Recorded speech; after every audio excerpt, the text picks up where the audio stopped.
You guys, small business owners, I see you doing some wild things on there with Google reviews that are negative. And I'm just like, I think someone just needs to, have a conversation. Hey everyone, welcome to the S.O.B marketing podcast, where we celebrate the S.O.B that you are. And if you haven't figured it out yet, we mean small owned business. We don't mean S.O.B. Listen, we know that as a small business owner, you are working hard on the daily to keep your business fully operational while trying to promote it. And while some days it may feel like the business is owning you, if we're being honest with each other, I bet you would admit that you wouldn't give up the insanity for anything. Our commitment here at the S.O.B marketing podcast is to give you the real talk, what works when it comes to advertising, marketing, promoting your business, and then what doesn't really work. And Chelsea and I promise to always keep the conversation real. Welcome back to another episode of the S.O.B Small Owned Business, because y'all know we never call you son of a beep. I just beat myself out. Marketing podcast. I'm here with my beautiful sister, Chelsea. If you guys are new here, just a friendly reminder, we are a marketing sister duo, 15-year age gap, which means we kind of approach marketing and life a little differently, but that makes for interesting topic conversations.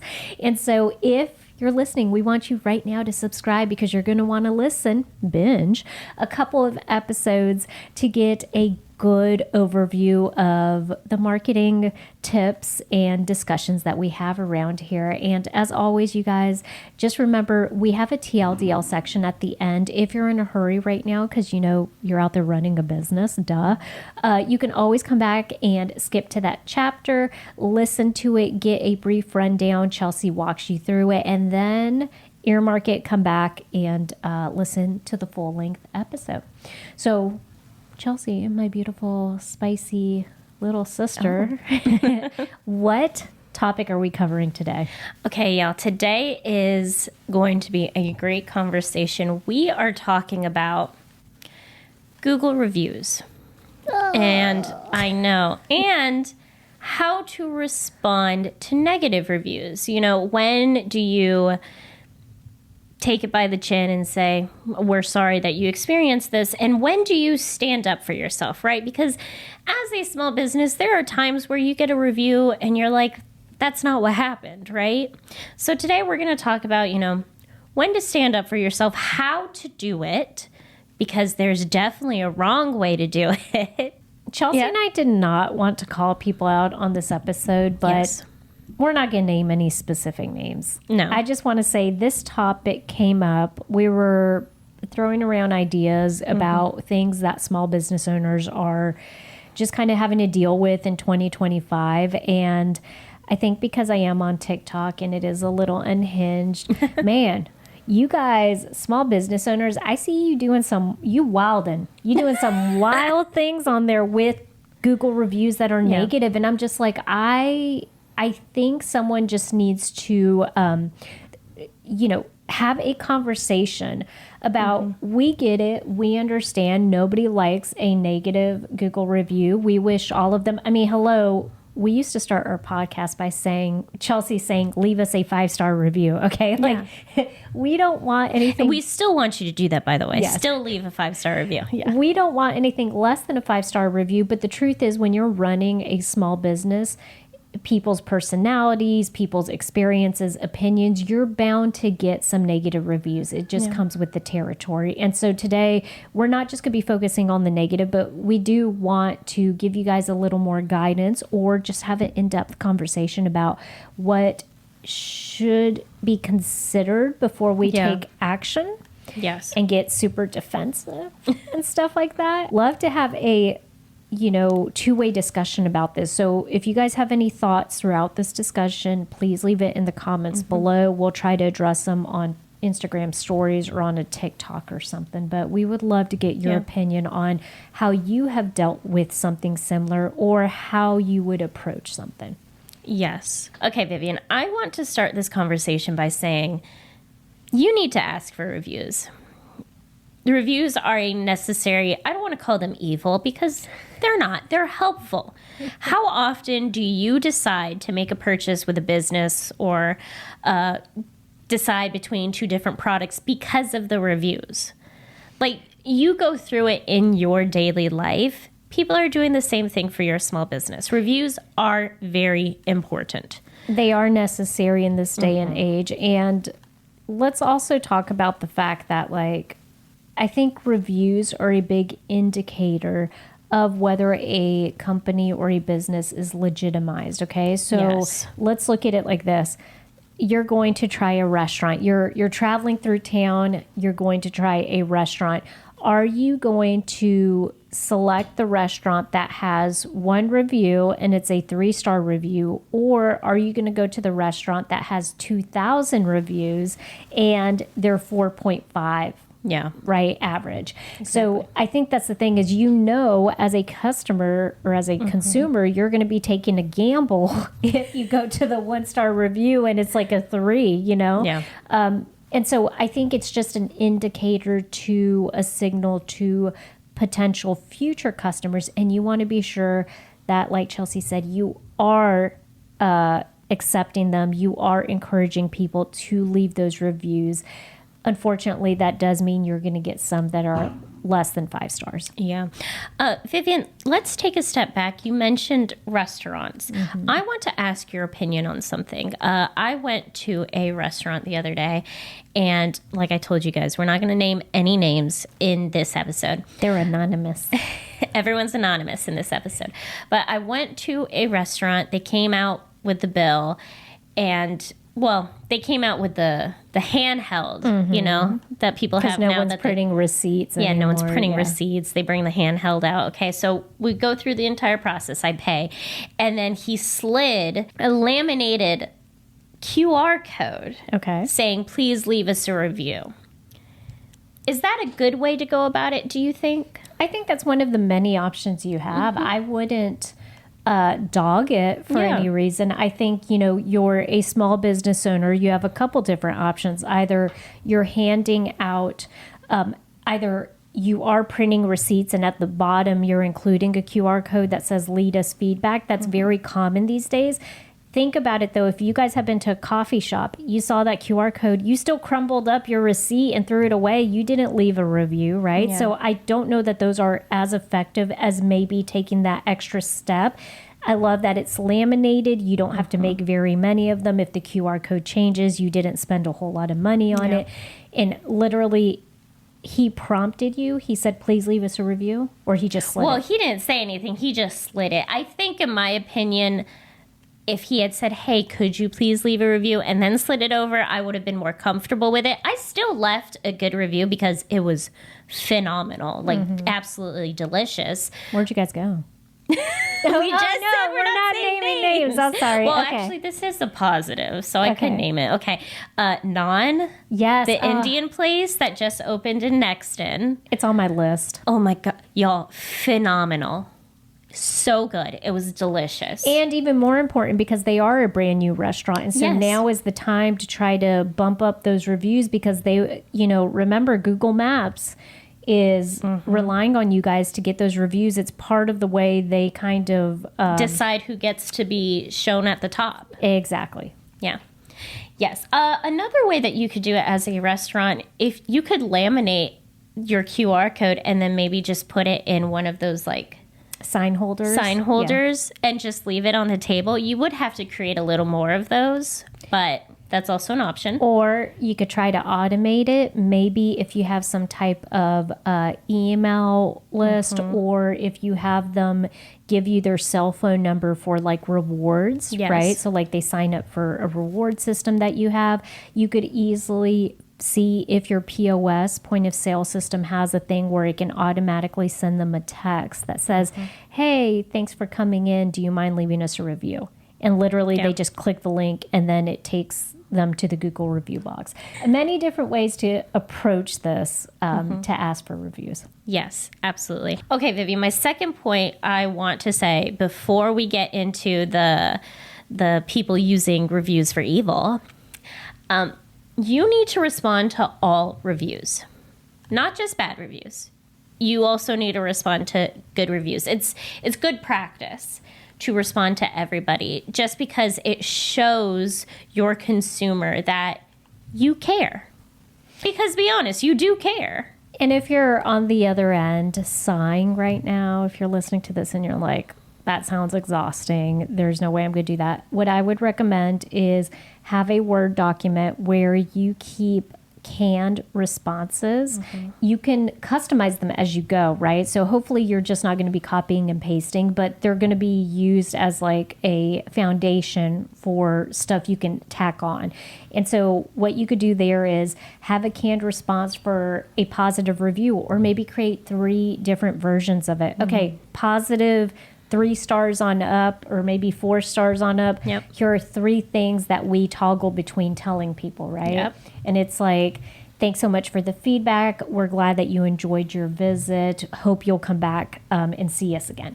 Something like that. Yeah. 3 variations. Then you can have 3 variations to address negative ones.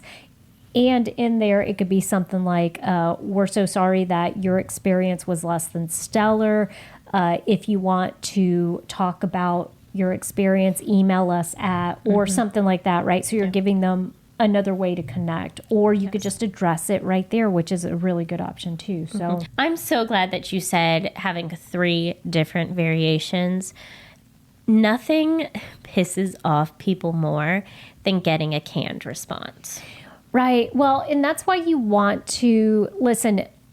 If you're going to chat GPT it, because I know some of you SOBs, that thought just crossed your mind. You're like, great, I'm going to ask chat GPT for 10 variations of, this and that. Fabulous. Go ahead and do that. But what I want you to do then with those variations is to go in and make it sound like you, like your business. So make it sound conversational. And so that way people don't think of it as a canned response. I do think there's a way for you to keep it, if you have 3 different variations, and even still, like I said, you're using that as a foundation. If someone leaves a really great response and it's a paragraph long, literally you copy and paste one of them. And when you're pasting it in there, you go in and you add a sentence about one thing that they included in the review. And that way it feels very personal. It feels like, oh, you read my review and you're saying something back to me that I left in the review, right? Yeah, that is a great tip. I do this with text messages, you guys. Sometimes sometimes because depending on in one of the roles that I have, I sometimes have to respond back to text. If it's something that I know I'm going to be replying to a lot of people, kind of the same thing, I'll copy and paste it, but then I go back in and I'll say like the person's name, or I'll say, I'll add something in there to let them know like, hey, I see you. Yeah. I know it's coming from you. Yes. Y'all, it really does matter. When I worked at a place, I'm not naming any names. Again, we're going to go back to being anonymous, okay? When I worked at a place, they had one singular canned response for bad reviews. So I used it because I wasn't supposed to deviate from it. You got to use this specific. Oh, that set this person off. They were so upset because they were saying, you don't care. You didn't even read what I said. All you did was copy and paste the same thing you tell everybody else. Yeah. Yeah. Definitely do not do it. Well, and especially, this is where most of the conversation is going to lie today, but when somebody is feeling like they had a bad experience, the last thing they want to do is feel unseen. Yeah. Yeah. Okay, Vivian, so let's get into the conversation. When you get a bad review, what do you do? When do you stand up for yourself? And when do you just admit that, hey, it was our shortcomings. We kind of messed up here. How do we go about this? I think the good standard, best place to start is what happened true? And I'm not saying go, oh, of course that didn't happen. We would never do that. I mean, you guys need to investigate. You need to check your records. You need to talk with your employees, your staff. You need to investigate and see whether what they're saying happened or not. And can we also talk about the fact that it's okay to not, I know it feels like when we get a bad review, it almost feels like somebody's attacking you. So you feel like you have to be on the defense really quick. You're like, if I don't answer it right now, then it's going to get out of hand and it's going to get worse. I want to give you explicit permission right now to take time to come up with a response or to approach the review. So what I would say is it is okay to let somebody know that you have seen the negative review. So what I personally would do is say, we're so sorry that you had a bad experience. We're going to be investigating or looking into this. We'll get back to you. Whatever it is, figure out a way to tell them, like, basically, I saw the review. We're doing something about it, or I need more time to put all the puzzle pieces together. There's nothing wrong with saying that. And I think that's where maybe sometimes small business owners, the urgency trumps being like a little more level-headed, because you do feel like, oh, it's an attack on my business and I want to set the record straight. We want you to set the record straight, but we want you to have all the moving parts before you speak to something that may be, and not that the review may be entirely true, but there may be parts of the review that are true. Yeah.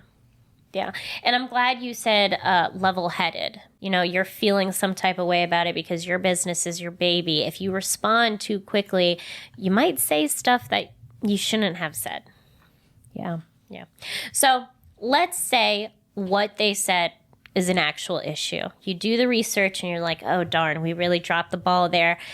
Make sure that you give an apologetic response with empathy. I'm so sorry that happened. Acknowledge the issue. I can't believe that Chelsea would,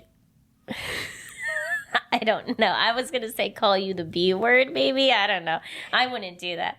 But I'm using me as an example. Okay, so I'm so sorry that happened to you. We definitely do not condone Chelsea cursing at customers. We apologize for this experience, and here are the steps that we're taking to address the issue. Chelsea has been let go. We weren't even going to bother to try to retrain her, but we could have retrained her. I don't know. Don't add that part. But that's an option. That's TMI, yeah. It's TMI. Don't add that part. But you could say we're retraining our staff, or you could say this person was let go. Let them know what you're doing to make amends. Yeah, agree. And we do have a TikTok video. If you guys want to go to our TikTok account and watch this, there was a particular business where the cursing thing actually happened. Well, that's what I thought of. Yeah, and unfortunately what happened was that, well, I don't want to say unfortunately, because if it happened on the property of this business, the business is responsible for it because their employee did it. A person was filming.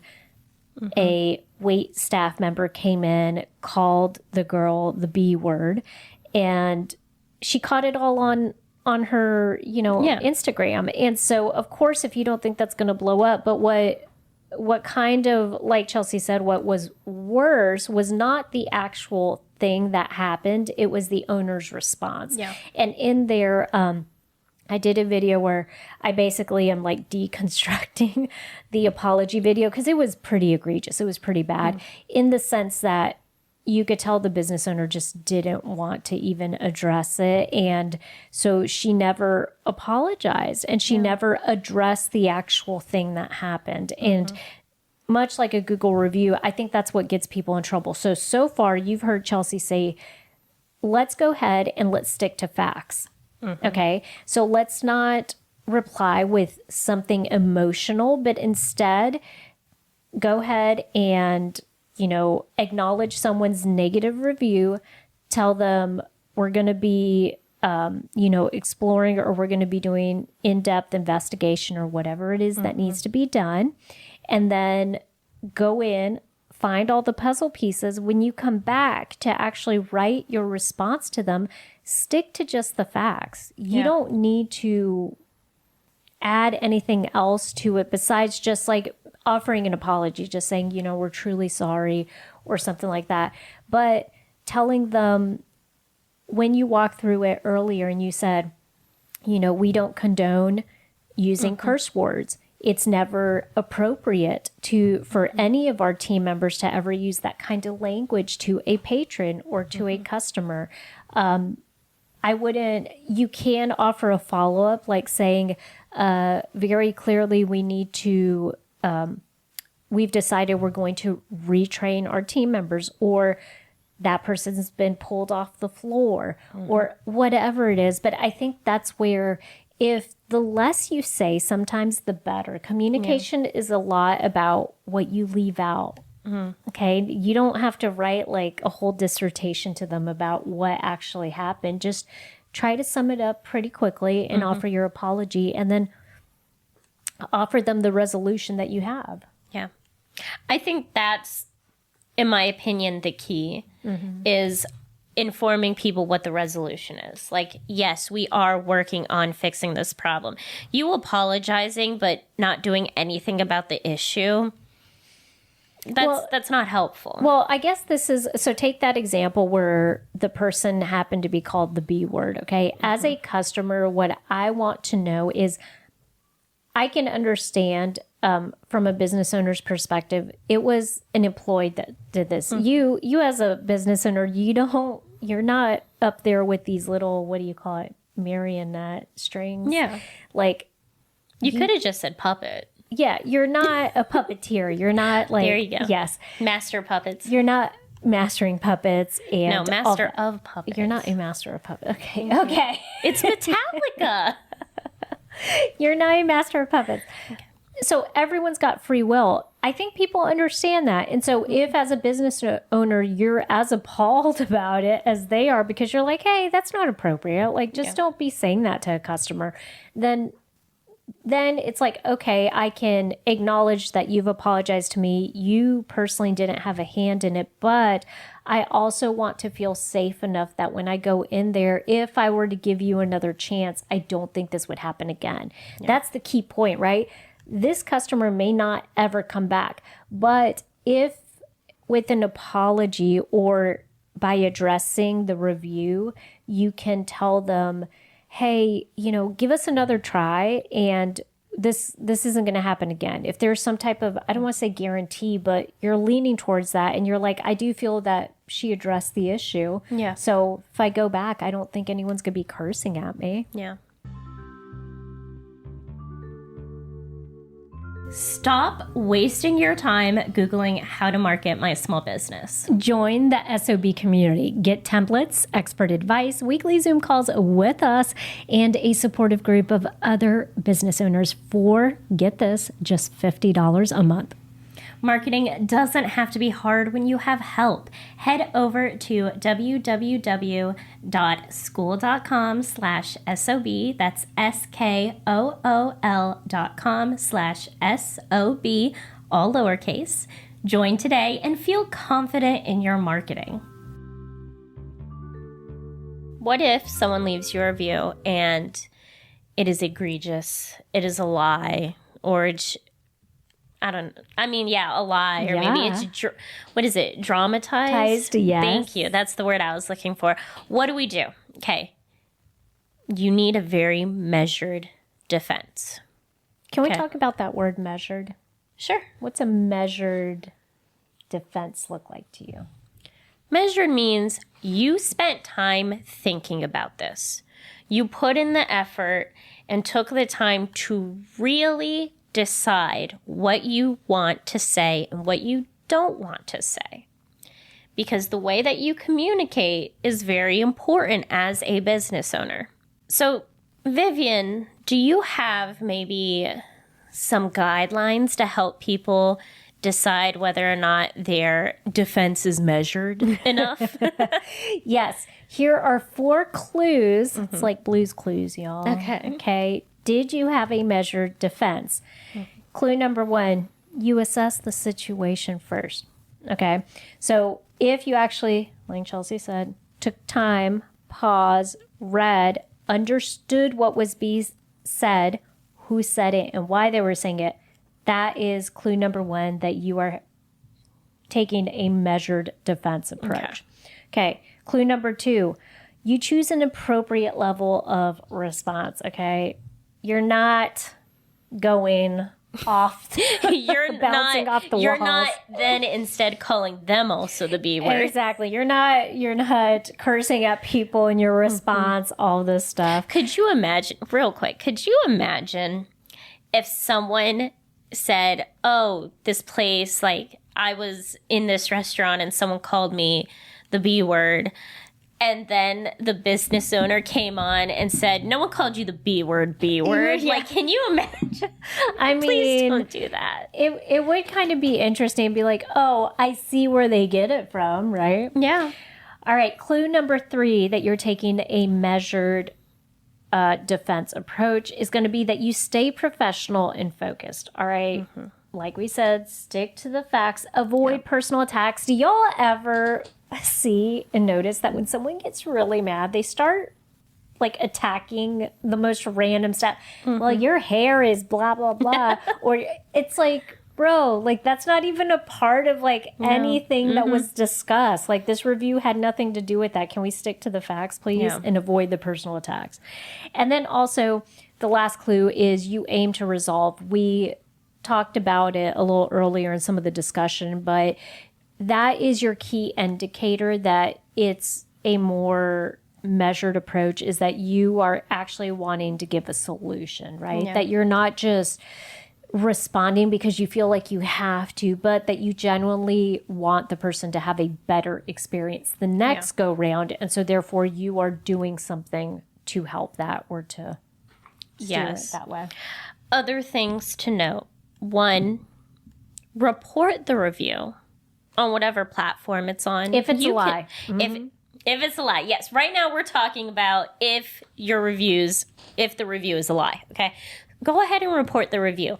Will it get taken down? Maybe yes, maybe no. You know, I mean, Google's... Yeah, you guys, in our experience, that's the one thing. Can I tell you, I get so many people all the time. They're like, can we just take a Google review down? I'm like, no, it's not exactly how it works. Google has very strict, and if you haven't polished up on it, I highly recommend that all small business owners do, because like we said, Google reviews are such an important part of growing your small business. So go in there and just reread what Google says about getting a review taken down. You can flag it as inappropriate, but it's got to be something that is either racist, or it has like, you know, other like profanity in it, or it's an outright lie and you can prove it. So there are things that it wants to see. Yes, I'm glad that you said prove it. Y'all, if Google is going to look into taking down a review, you're going to have to show some proof. Or it's something like, okay, I saw recently on another account that it was a coffee shop. Okay, that they had gotten a Yelp review, and the Yelp review was actually 4 stars. So it wasn't bad. It was like a okay review. And the business owner came back and like basically made a TikTok video about the review, and then laid into the person in the review, got it taken down, all this crazy stuff. And so then the customer was like, hey, I didn't even leave you a bad review. I just said like X, Y, and Z. There were things that you could have done better. So it spawned this whole thing on TikTok. And I thought, wow, like all of this could have been avoided had you just responded to the review and said like, hey, you know, we're sorry. Like we'll try to do X, Y, and Z next time.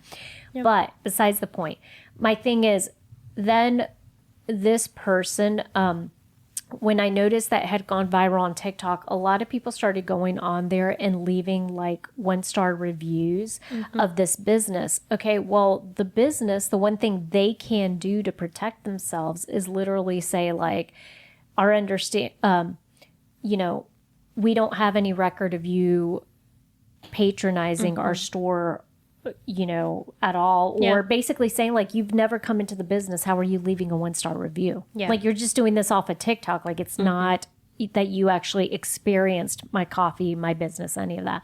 So I do think that that's where you can flag those for Google, this played out on Yelp, but Yelp has their own things that you guys can do. Just read up on those as well. But for Google, you could easily flag those. And what you could put in the message is basically, this person has never come into my establishment. Another great idea or to add in your measured defense, ask to take it offline. Y'all, this does not all have to be public. You can have the conversation with the disgruntled customer not in public, like offline. Say, hey, email us here, or you can call this number. Let's talk about, okay, if ideally, look at it this way, you guys. There's a little pipeline. Okay. And using the example of the restaurant you went to, Chelsea goes into the restaurant, has an experience, pays, somebody leaves that scanned QR code thing, she scans it, and she's able to leave a review. What would be even better is if this business somehow has, either through implementing some type of platform, because there are people that do this. The one I'm thinking of right now is Bird Eye. They do this. There are cheaper options, you guys. I know Bird Eye is expensive because I've looked at it myself, but there are cheaper options out there. And basically what you can set up is the reviews will go to like a system like Bird Eye. It collects the data. If the data is all positive and they're giving you above 4 stars, then it actually will send it to Google, or it opens up the Google review box. What that does is it filters out, and it allows you as a small business owner to address the negative ones before they even end up on Google review. Now, yes, Chelsea can always go ham, go rogue, and literally just say, I'm not scanning anything and I'm just going to go straight to Google and leave the review. But the majority of your people are going to leave you a review after you prompt them. Okay. Yes. So scanning that QR code, like you said. And so then what you do is, for all of the reviews that you get 1 star, 2 stars, the system catches it and then you address it.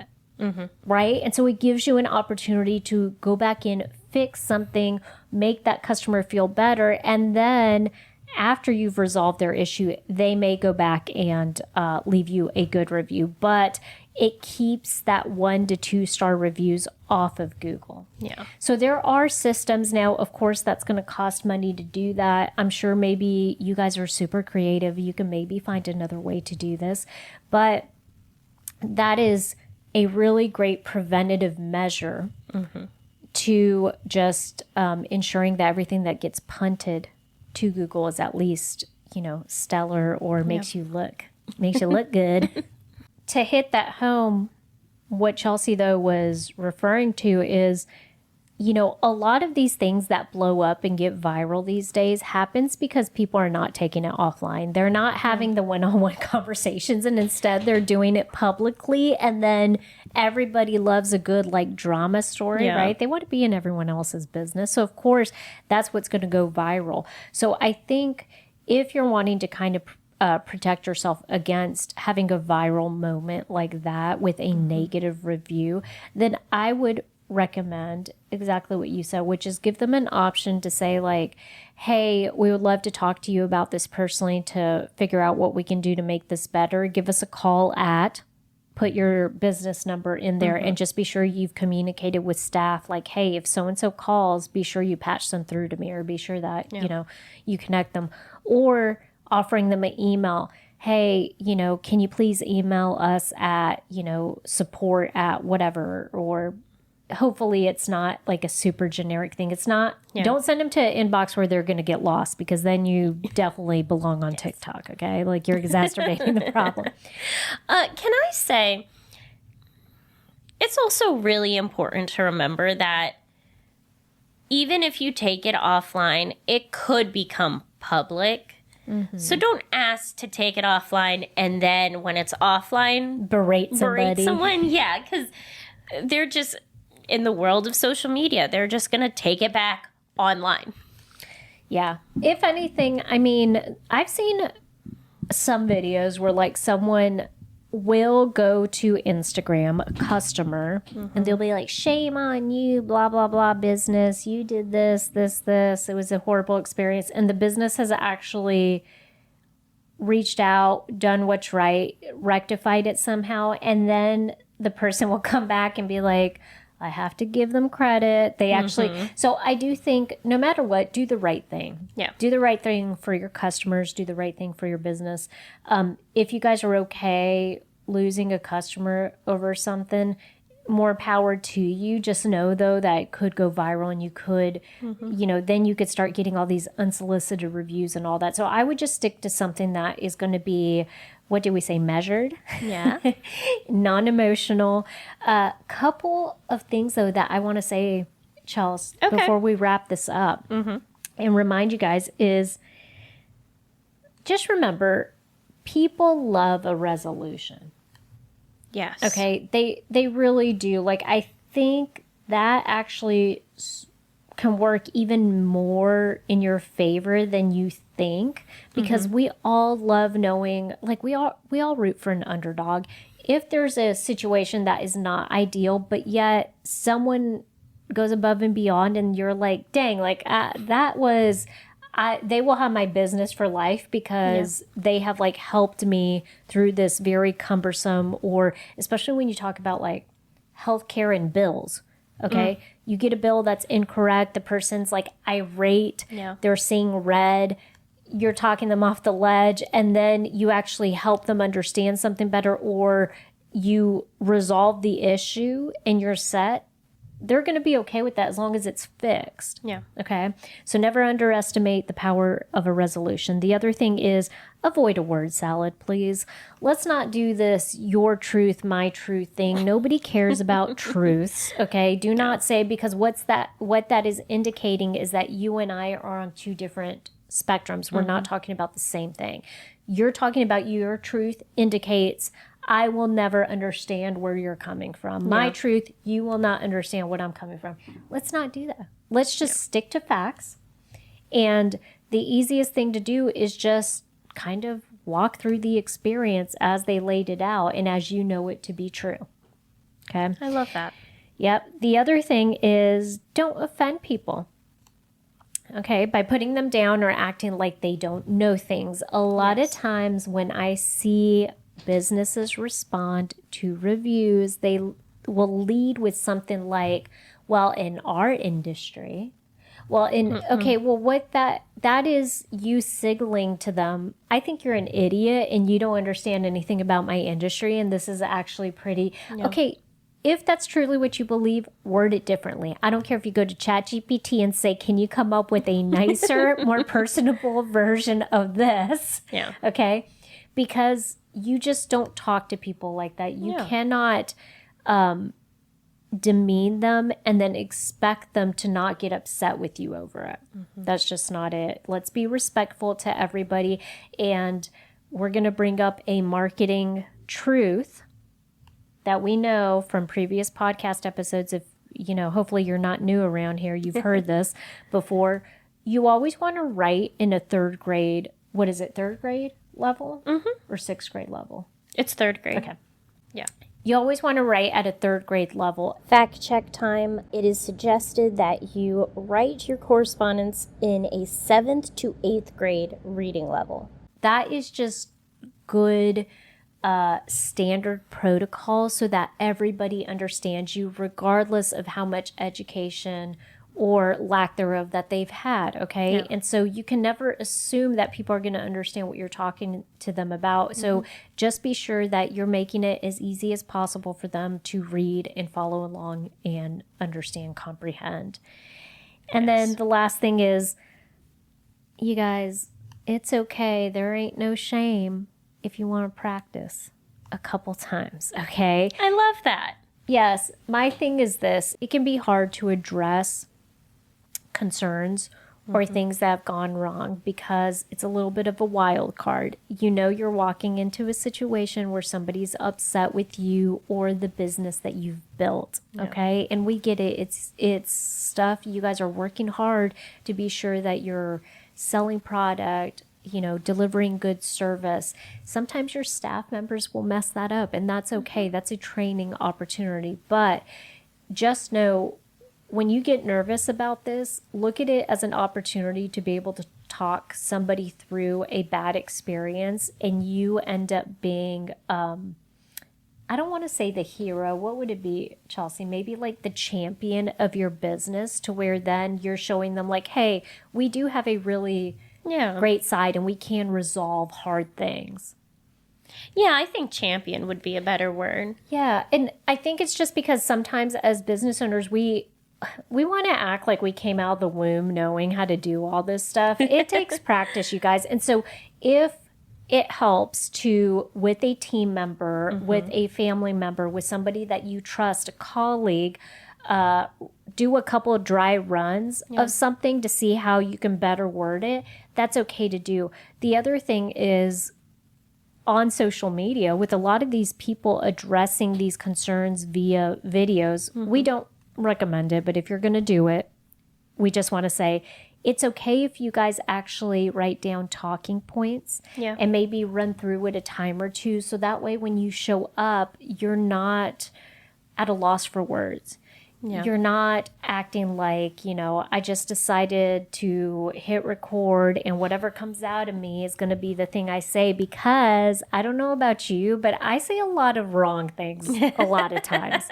Okay. And so if you're just going to put me on the spot, I'm not my best on the spot. Like I like being able to look at notes, hit a couple bullet points, and then go from there. But I don't want to be unprepared.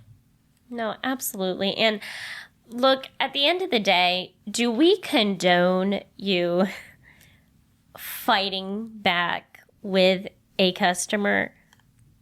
No. It's not going to do as much good as you think it's going to. It's not going to be as productive or productive at all.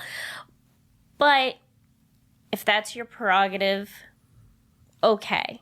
Just make sure that you are not demeaning people, that you're not calling them stupid, that you're thinking about your words. Like, at the end of the day, here's my TLDL, y'all. This is a synopsis of what we're talking about. Reviews are important. If you get a bad review, you need to respond to it with a measured defense, whether it is true or not. I'm sorry that sometimes people will leave negative reviews that are not truthful. It's the way of the world. The best thing that you can do is give a measured response, say, hey, can we take this offline? And show people that you care enough to want to rectify the situation, or you care enough that this is how you are rectifying the situation. Okay? That's the lowdown. That's it. That's the key of this conversation. Also, that reviews are important. You need to ask for reviews. And speaking of reviews, because reviews are so important, they're also important to this podcast. And so if you want us to continue making the S.O.B, Small Owned Business Marketing Podcast, we highly recommend that you hop on to whatever podcast platform you're listening to us to and leave us a review, preferably a 5-star review. But we want to hear your feedback if you guys are enjoying the topics we're covering. Also know that you guys have an open door to sending us any topic requests. Yes. And let me tell you something else. If you guys did not know, you could go to SOBmarketing.com. Okay. And if you go to contact us, you guys can leave us a voice message. And you know what? We'll even play the voice message on our podcast. Oh my God, I love it. Well, here's the thing. I'm glad you bring this up. We want to do an episode where we answer all of your guys' questions. So, perfect. Leave us your question on a voice message. We'll play the message and we'll answer your questions kind of on air. Yes, and also, it's a good shout out for your small business. So you can leave us your first name, your business name, maybe your website address, and then the question, and we'll go ahead and address it here. But we appreciate you guys following us. And go be the best SOB you can be.